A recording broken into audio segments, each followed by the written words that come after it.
this video, I would like to talk about the geography of Premiere Pro. And what that simply means is that I am going to go through some of the panels that we are going to be using in the next chapters, and I'm just going to explain a little bit of the options that they offer. Let's start with the project panel. As we have seen before, this is the project panel. And right now, I'm viewing my clips in icon mode. I can change that by clicking here and change to list view. So list view, icon view. I can maximize this panel, and I will do so by pressing the tilde key. The tilde key, or grave, is the key to the left of the number 1 in your keyboard. All that needs to happen is that my mouse is on top of that particular panel, and then I press the key. If I press it again, the panel goes back to what it was. So now I will maximize it again, and there you go. We already saw these two icons here at the bottom left, list view and icon view. We have seen also that we can make these icons larger by just using the slider bar. We can also click on these icons for zooming in and zooming out. Other icons that we may have seen from previous chapters are automate to sequence, find, that is a search. If we click here, then we can find a particular item in the project panel according to whatever category we choose. We have things like label, operator, find whatever. We can also say, hey, not the label, but how about the name? We can also use this search field all the way up here, and I will type the word building. Any media that contains the word building in their name will appear now. How about if I type sequence? It doesn't even let me finish typing, and by now it's showing me that I don't have any single sequence. How about audio? No audio. How about video? And it shows me all my video assets. I can also type title or whatever other criteria I choose.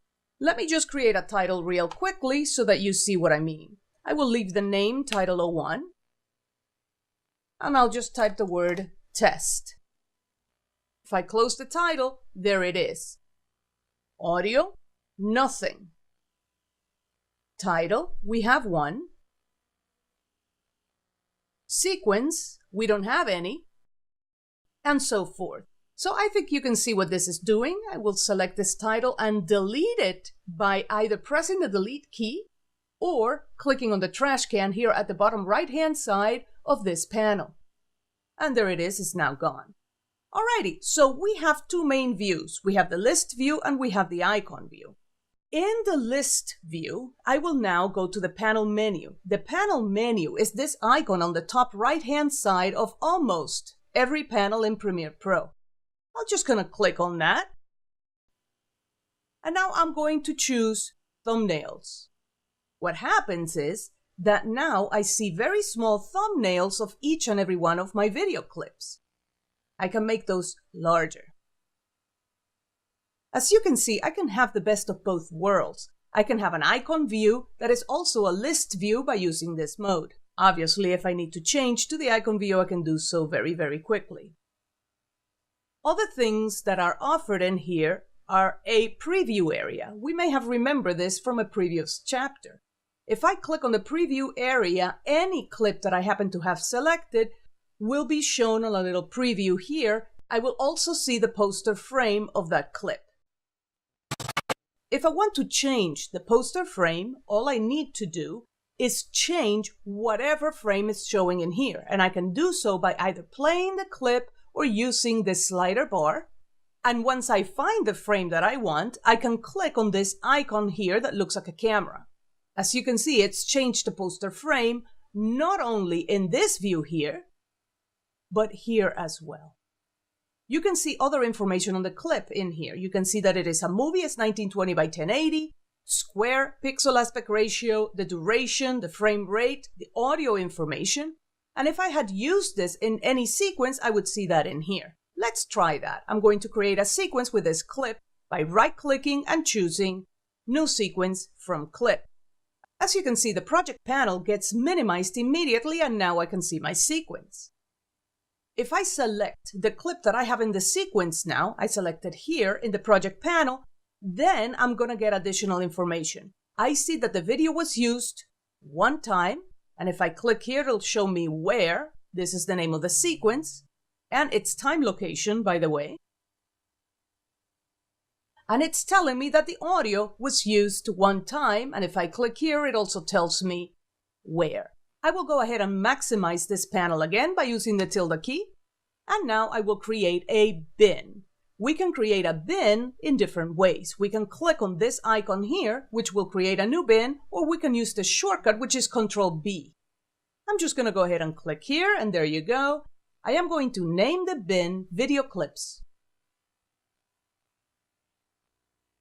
And now I can drag all of my video clips onto that bin by selecting them and then just dragging them. I can then collapse the bin, and I have a little bit better organized project panel. The next icon that I see on the bottom right-hand side is the new item icon. I will click there. I can create a sequence offline file and adjustment layer by clicking here at title. I can also create bars and tone if I'm in a need for those. Black video, closed captioning, much more on that later. A color mat, HD, high definition, bars and tone, a counting leader, and of course transparent video, which is right here at the bottom of the list. We're going to talk about all of those in later chapters. Going back to the panel menu, I see that there are other things that I didn't talk about. So preview area, thumbnails, hover scrub. We saw hover scrub. Let me go ahead and open this and change it to icon view, hover scrub. You just move your mouse across back and forth on the clip and it plays it. I can do that in here as well. I can enable and disable that by just going here to the panel menu and choosing hover scrub. And you can see the shortcut right there, Shift H. The last of the items in here that I would like to discuss is the metadata display.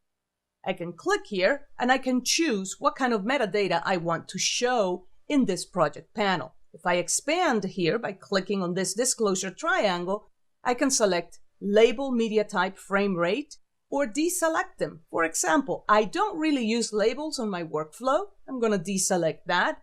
Media type, I don't use that either. Frame rate very rarely changes, so I'm going to deselect that. I can leave things like media duration, video in and out points, and of course the video duration. I could do the same with the audio and subclips and all of that, but I'm going to leave things as they are. I'll click OK, and now how do I display these in here? On the list view.